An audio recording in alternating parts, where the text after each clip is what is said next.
The alleged life and times of Wynn Rainey. Everyone in town knew Wynn Rainey, but no one really knew Wynn Rainey. Even today, in and around Downey Bluff, the Rainey name will get folks to talking.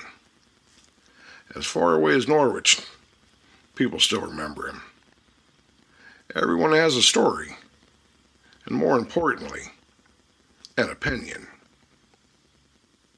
Depending on who you talk to, some will say Wynn Rainey was a man of means.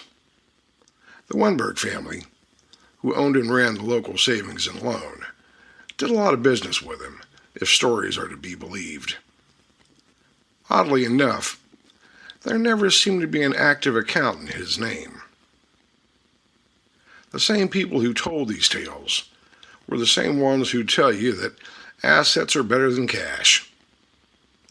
Wynn Rainey always seemed to have the latter, usually at least a pocketful. Some would tell you he was loose as a goose with his money. Some would tell you he could squeeze 10 cents out of a buffalo nickel's ass. Lots of the old-timers will share stories of Rainey paying everyone's tab at the local tavern on Christmas Eve. There is, however, some disagreement over which Christmas Eve, and there is considerably more disagreement over whether Wynn actually paid. Long story short, Wynn Rainey was always happy to help someone out, provided he got something he wanted in return. He always seemed to get the better end of the bargain. No one seemed to know where he came from. No one knew his age, his family, or where his money came from. Some folks say he came down from Canada. There are variations of this particular story that declare he was a man on the run. Some say he killed a man. Some say he robbed a bank. Some say he was a confidence man. Some would even say he had never been in Canada. Just a case of mistaken identity. There was supposedly a newspaper clipping that proved the bank robbery story. Nobody seems to remember which newspaper. According to one version, it was from somewhere in Ontario. Another placed the robbery in Vermont. Still another insisted the bank was in New York and Wynn had escaped across the Canadian border afterward. The clipping itself has never surfaced. This has never stopped anyone from quoting it. A lot of folks said, or at least assumed, he came from a wealthy family. Landowners. There were rumors of ranches in Oklahoma and oil fields in Texas. Once I even heard his family owned a coal mine in West Virginia. Just as many folks would tell you a sob story and say he came from nothing.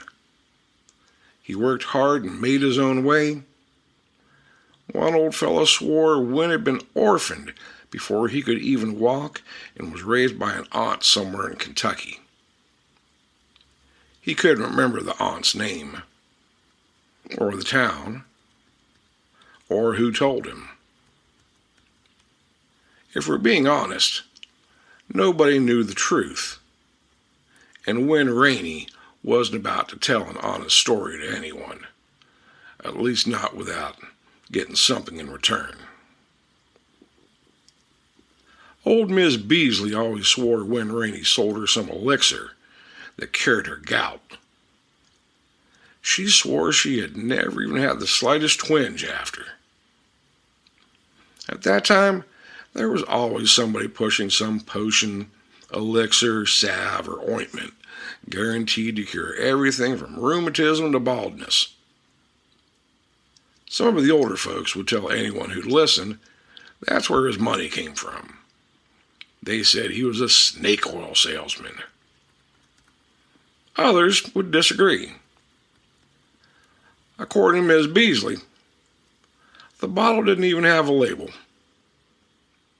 Wynn told her It was an old family recipe.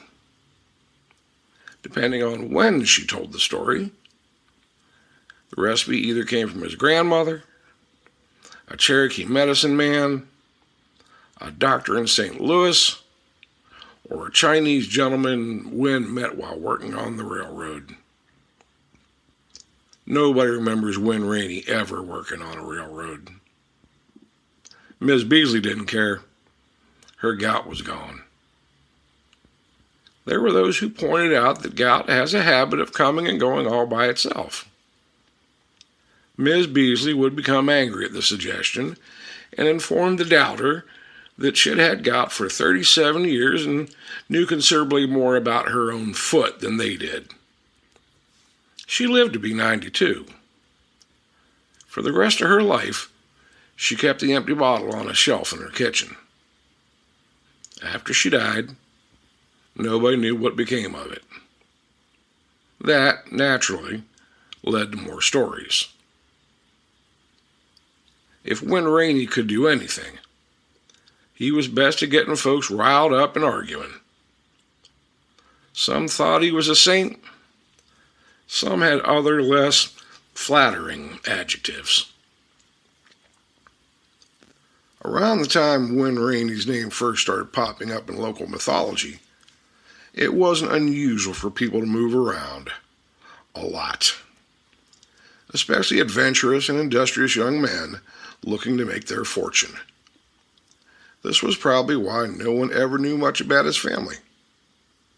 Simply put, one day no one had ever heard of him.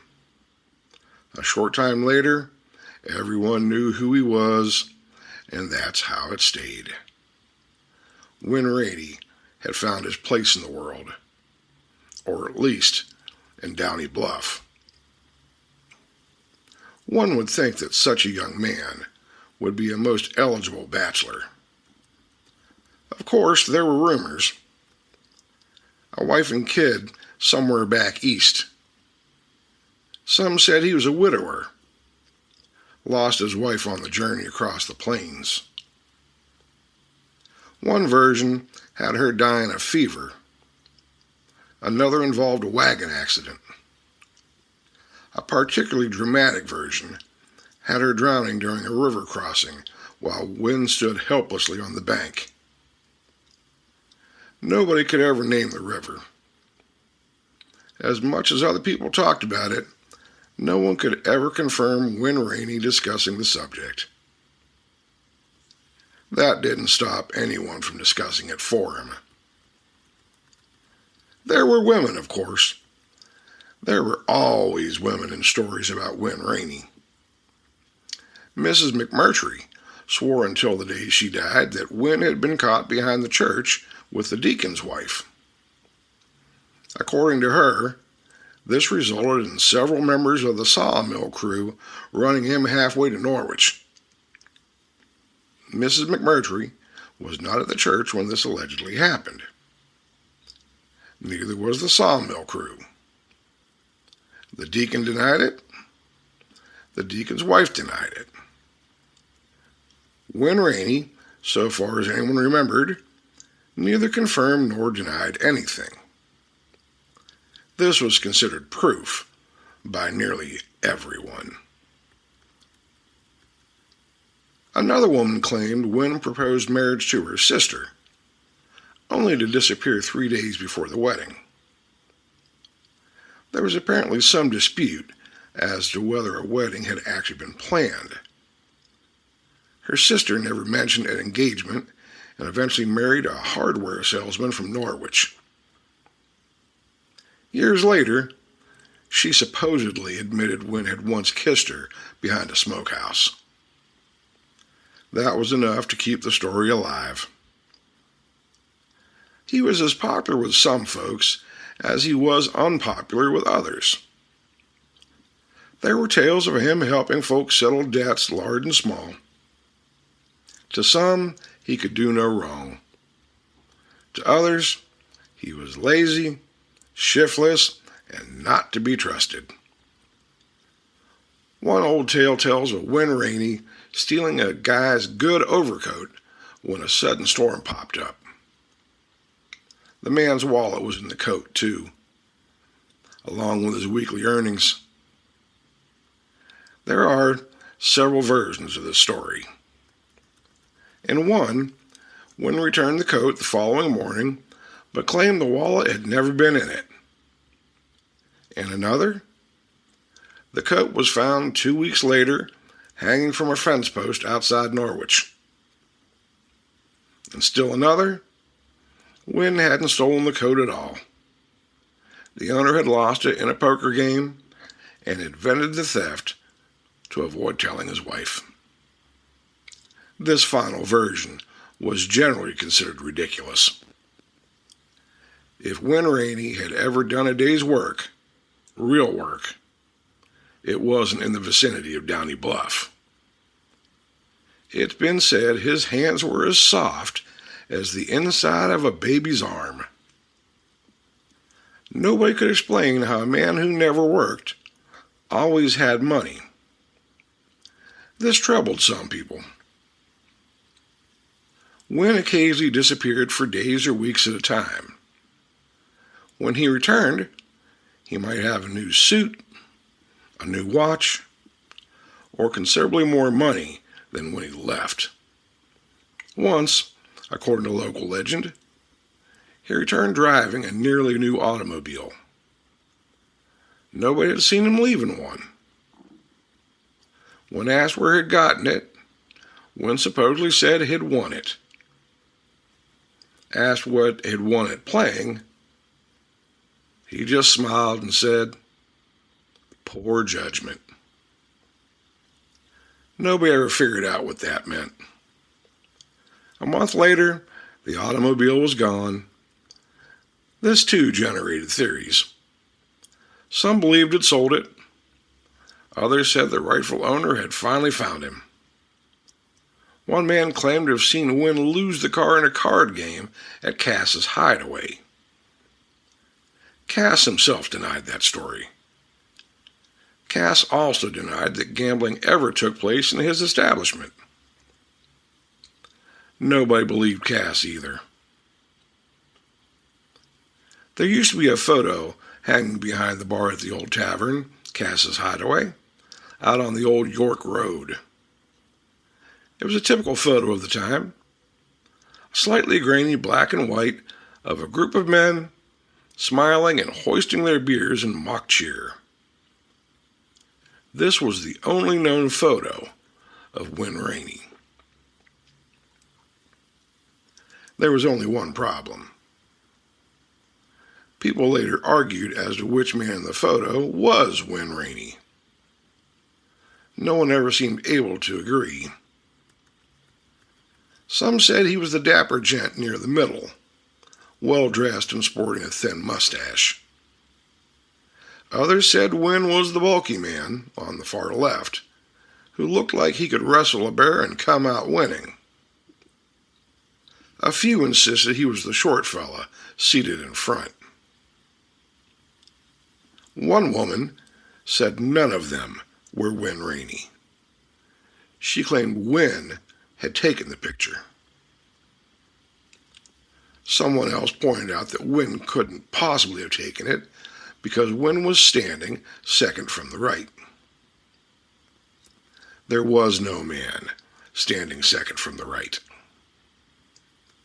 This resulted in an argument that lasted considerably longer than it should have. The photograph disappeared sometime after Cass's closed. Some say Cass's son took it when the place was sold. His son denied this. Someone else remembered seeing it at a flea market in Norwich sometime in the 1970s.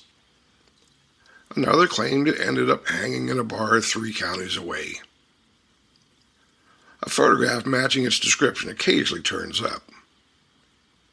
It's never the same photograph. There used to be an old house in the scrub between Downey Bluff and Norwich that people said had been Wynn Rainey's place. Some said it burned down. Others said it eventually fell from time, neglect, and storms. The only thing anyone could agree on was that no one had ever stepped foot in it. Some doubt Rainey ever lived there. The house itself was apparently nothing special. 2 stories, depending on who remembered it, with a sagging porch and a small barn or shed behind it. It sat far enough from the road that you couldn't see much through the trees during summer. Children were warned to stay away. Naturally, children did not stay away. Generations of kids claimed to have visited Wynn Rainey's house long after Wynn himself had disappeared.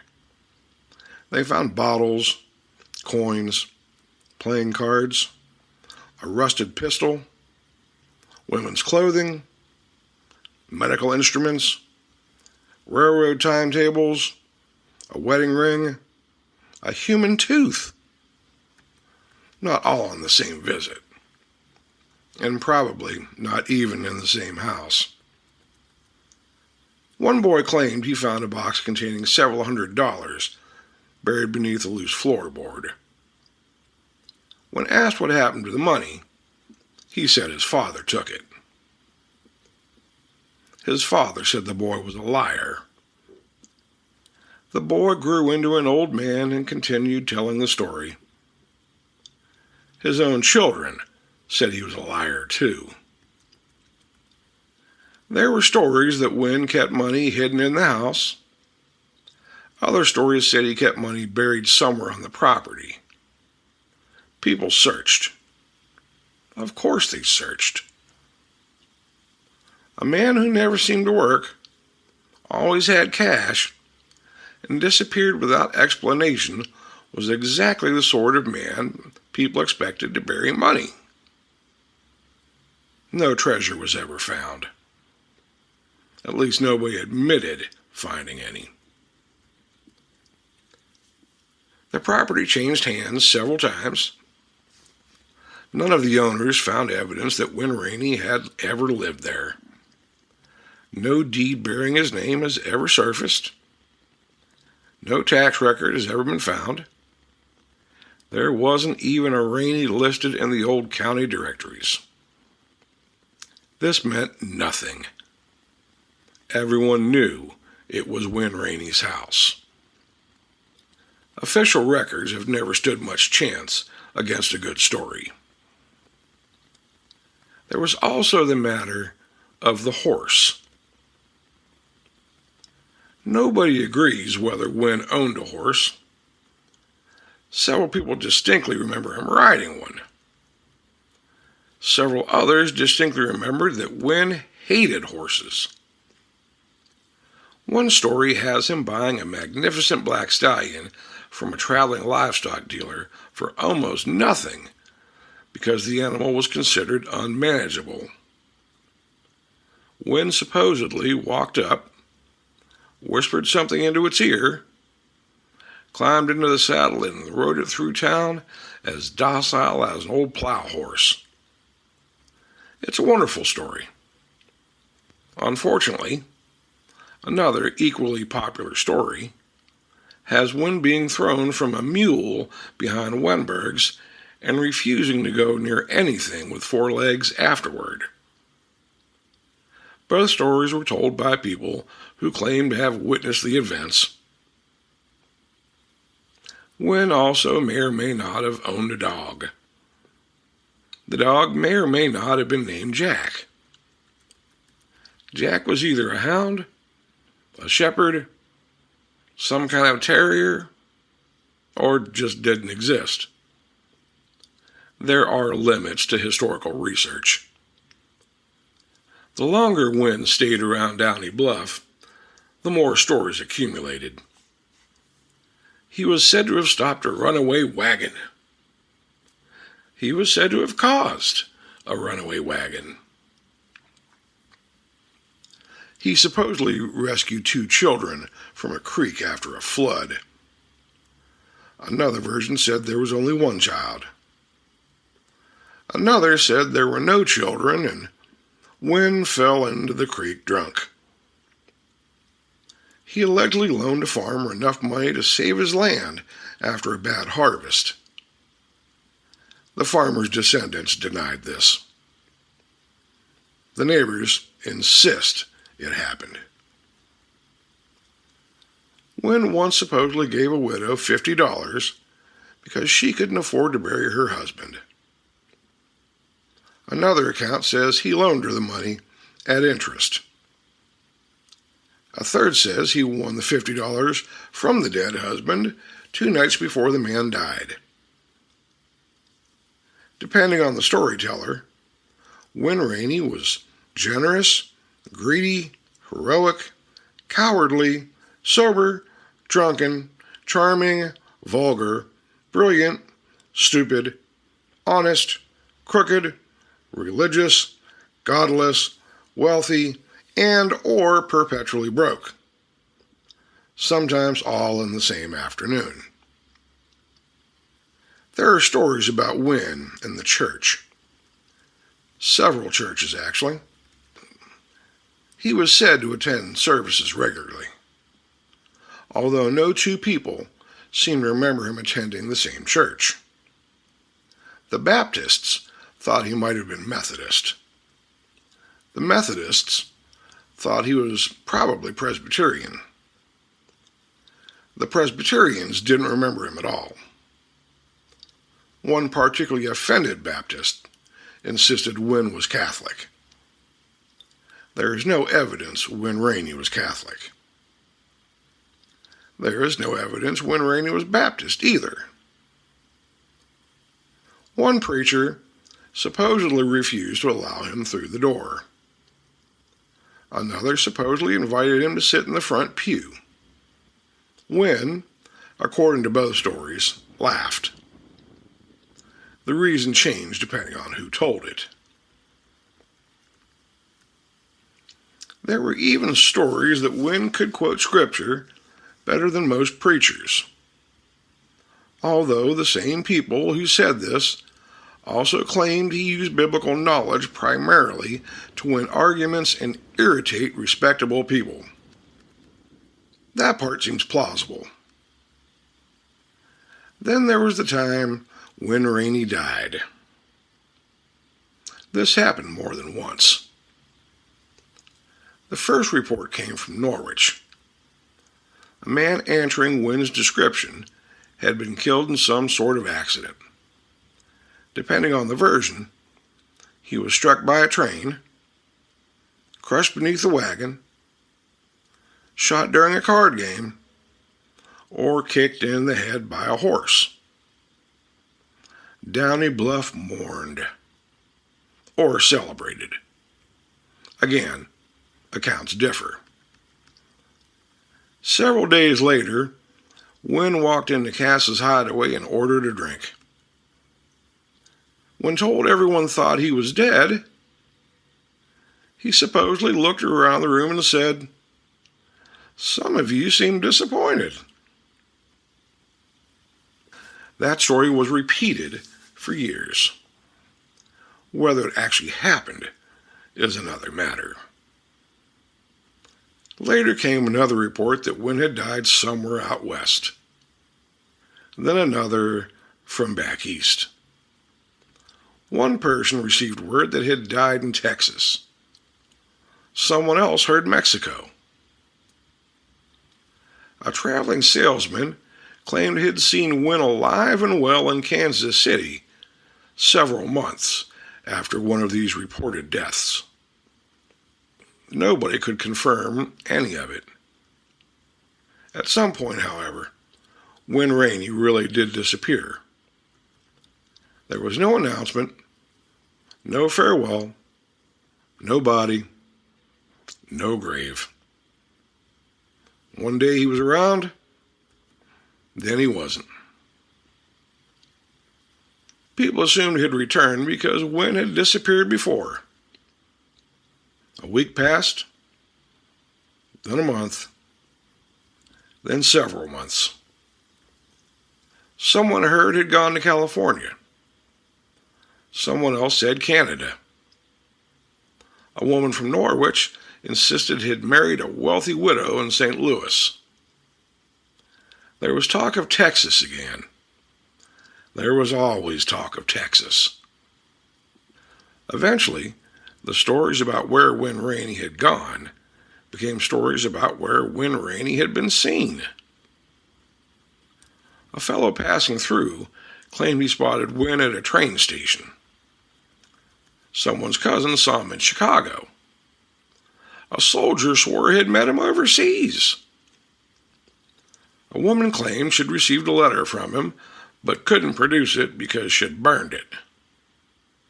Years passed. People who couldn't possibly have known Wynn Rainey began remembering Wynn Rainey. Children heard stories from their parents and later told them as though they'd been there. Details changed. Dates moved. One man's story became another man's memory. Wynn got taller, then shorter, richer, poorer, meaner, kinder. His mustache appeared and disappeared. His hair changed color. He acquired scars. He lost them again. He became whatever the story required. By the time anyone thought to ask whether the stories could all possibly be about the same man, it no longer mattered. Wynn Rainey belonged to Downey Bluff. Facts had very little to do with it. There are people today who will swear their grandfather knew him. There are others who still swear their grandmother hated him. Someone always has an uncle who drank with Wynn, an aunt he courted, a relative he cheated, a neighbor he helped, or a friend who once punched him square in the mouth. No one seems to remember Wynn losing a fight. No one seems to remember Wynn winning one either. He simply survives the telling. That's the curious thing about Wynn Rainey. The less anyone actually knew about him, the more there was to remember. Ask 10 people about Wynn Rainey, and you'll get 12 stories. Ask for proof, and they'll look at you like you're a fool. Maybe Wynn Rainey was wealthy. Maybe he was broke. Maybe he was a salesman, gambler, thief, philanthropist, con man, or something considerably less interesting. Maybe he cured Miss Beasley's gout. Maybe her gout simply got better. Maybe he stole the overcoat. Maybe the poor bastard just lost it in a poker game. Maybe Wynn lived in that old house between Downey Bluff and Norwich. Or maybe he never even set foot inside. Maybe he's one of the men in the photograph. Maybe he took the photograph. Maybe, just maybe, the photograph never existed. The only certainty is that people remembered him, or remembered stories about him. After enough time, there isn't much difference. Wynn Rainey was the sort of man who could have done almost anything because nobody could prove that he hadn't. And around Downey Bluff, that was more than enough to keep a man alive for generations. I first heard his name while tending bar at a little dive joint just outside of Norwich. It was a Tuesday afternoon and not particularly busy. Just an old guy, one of the regulars, nursing a watered-down highball, and 2 younger fellows sitting at the bar. The one claimed to be a piano player, I think. He was telling his companion a story about going to a funeral with a young lady he was dating at the time. He didn't know the deceased, nor anyone else at the funeral. At the graveside service, the preacher rambled on about the deceased's life. It sounded vague enough to have been compiled from rumors. The piano player's mind wandered, and he looked around at the other tombstones. One in particular caught his eye. All that had been inscribed on it was, "Forget Wynn, Rainey? It can't be done!" No date of birth, no date of death, just the inscription. The piano player chuckled a bit and started into some light-hearted conjecture about the late, great Wynn Rainey. The old guy, upon hearing Wynn Rainey's name, almost spilled his cocktail. He turned to the younger men and all but shouted, "Wynn Rainey? That son of a bitch still owes me $12.